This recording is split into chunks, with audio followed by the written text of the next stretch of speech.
Graduates of 2014, I'm humbled to be with you on the start of this new chapter in your lives. Since drinking the UCI Peter the Anteater Kool-Aid, I've become a huge, lifelong UCI fan. I love the school. What a unique and wonderful university.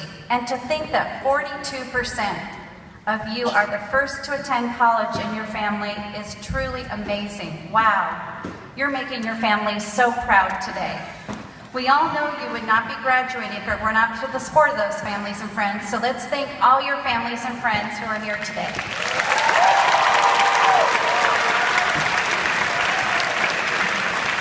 All of you are smart, brilliant probably, and clever, especially the biology graduates, or you would not be here today. Although being clever will get you so far in life, being driven will get you farther, but being kind will give you the intrinsic success that money cannot buy. Jeff Bezos, the founder of Amazon, said, cleverness is a gift, right? Cleverness is a gift, but kindness is a choice. It's the giving back to others who are less fortunate than yourselves that will make you feel like you can move mountains in your life going forward. Compassion, kindness, and empathy are all forgotten today, almost. We're a tech-obsessed, multitasking, paper-free, fast-forward millennial generation, which is super impressive. Don't get me wrong, I'm super impressed with your technology and skills. Yet I feel we need to all put the pause button on, just push that pause and really look at how we can make the world a better place by helping our neighbor. It's that simple. My story is one of how kindness can make real differences. Giving back and volunteering was a huge part of my family's life growing up. Literally at age 11, my father dropped me off at a nursing home, a very bad one. It was awful. It was the dark ages and there weren't even any cell phones. He boldly told me, you seem to really enjoy old people, so it's time for you to volunteer and help them.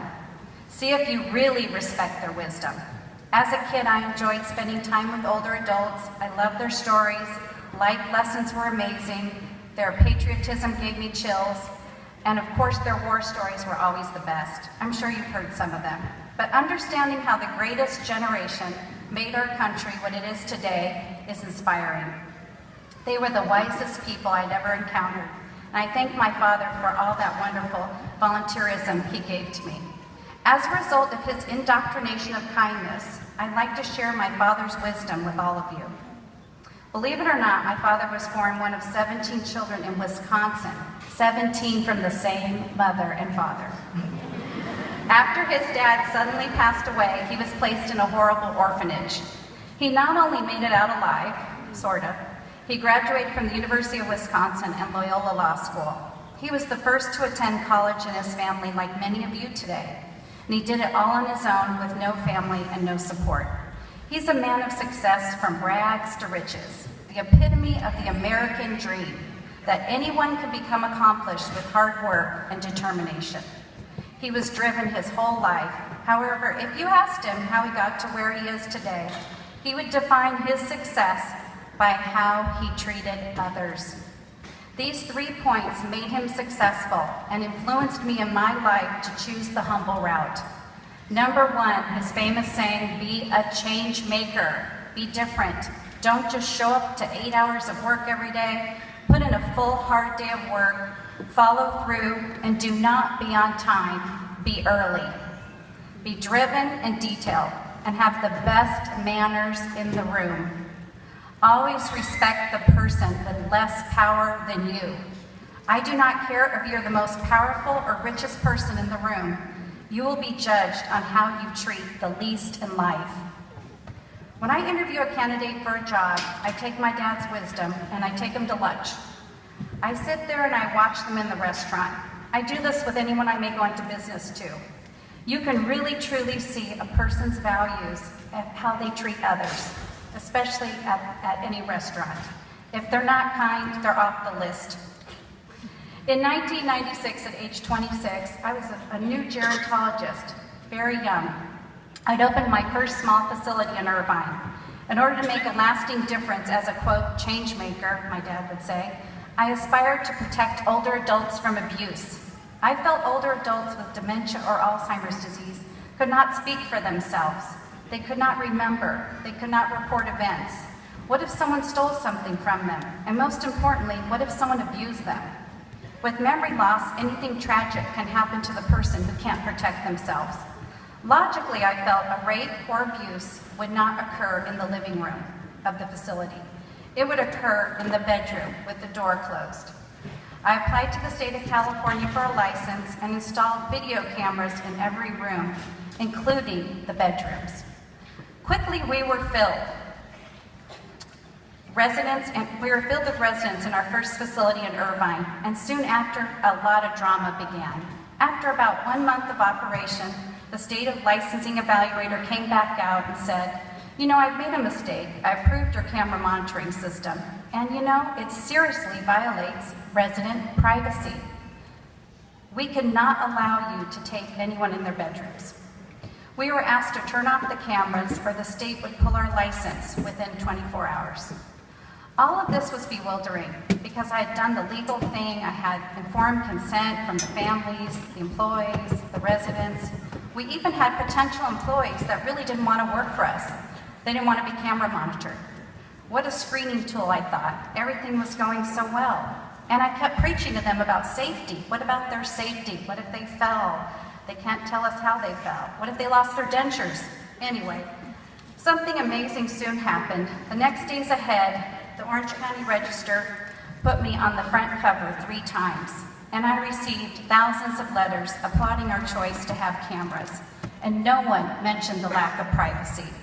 The letters had such sad stories regarding their loved ones and the abuse they had endured in many other places. So from there I went to Sacramento with all my families. One of them's here today even. She was one of the daughters. She really fought the fight with me. And after 3 years, we won. We're still the only facility in America to have comprehensive camera monitoring in the bedroom for all of our older adults with dementia. But during the fight, something interesting happened. We went on many shows, CNN, Dateline, NBC, Fox News, and the publicity was so good for our company, we were opening 2 to 3 facilities a year. And people literally moved their moms and dads in from as far as Canada, New York, all over the country, because they really wanted the cameras. Being a change maker and being passionate about a cause can be devastating at times. But with conviction and knowing what you're doing is going to help someone less fortunate, it can be so rewarding. My dad's second point, as you can imagine, his big point, actually, that he mentions all the time to me, still does. It's not all about you. Volunteer and make it a part of your life. Give of your time, your talent, and eventually you'll give of your treasure. Hopefully back to UCI. Bob Hope said, "If you have not any charity in your heart, you have the worst kind of heart trouble." You may not remember Bob Hope. He was the Jimmy Kimmel of the past. Being passionate about anything from charity work to helping your neighbor feels good. Sorry about that. When you truly can't measure the serotonin that you'll receive from helping others. When I volunteer for any charity, I also meet the best and the brightest and, of course, the kindest people. Giving back to others blesses you beyond what you could have imagined. Who are the most memorable people in your life? I'm sure you all remember them. Your favorite uncle, grandparent, neighbor, teacher, professor at UCI. The kind ones, not the mean or arrogant ones. The people who took the time to talk to you with a warm heart or help you out in life. Those are the people you will all become if you're kind to your neighbor. The opposite of kindness truly is it's all about you. That leads to arrogance. And the worst times I remember in my life are when I was not kind. So err on the side of kindness. Now I have no doubt that all of you are kind. However, the reason I'm reminding you to be so kind is that life becomes more complicated. After you graduate college, enter the workforce, raise a family, support yourself, life can become literally overwhelming. During those trials and tribulations, you need the value of kindness to focus on. It will take you so far. Most everyone I know who's at the top of any organization, especially a good one, is compassionate and has empathy for others. I hope you'll keep your anteater values of kindness, especially when you enter the working world. My father's third and final value is to be humble. This quote I love: "There is no limit to what a person can do or where he can go if he doesn't mind who gets the credit." That was President Ronald Reagan, and he used that quote every day in office to his staff. He doesn't mind who gets the credit. Being humble is difficult. It's the opposite of being proud or arrogant. When I was in my second year in gerontology graduate school, my psychology of aging professor had on the final exam the question, "What is the name of the janitor?" The question was worth 20%. I thought it was a joke. The professor felt a lesson in being friendly to everyone was important, and it would teach us all humility. I only received half credit because I knew the janitor had 6 kids when I chatted with him, and many had already attended USC, but I did not know his name. His name was Hector, and I will never forget that lesson. Be humble and treat everyone with dignity. Life will be, for all of you, a lifelong lesson in humility. In the end, we all get the credit, and no one gets out alive anyway, so make the most of being kind and humble. Again, I'm so proud of all of you today, and I know going forward, life again is going to have those trials and tribulations, but all of you will endure because you're amazing anteaters. The future of our country rests in all of your hands, so remember, be kind, be humble, and be a change maker. Congratulations.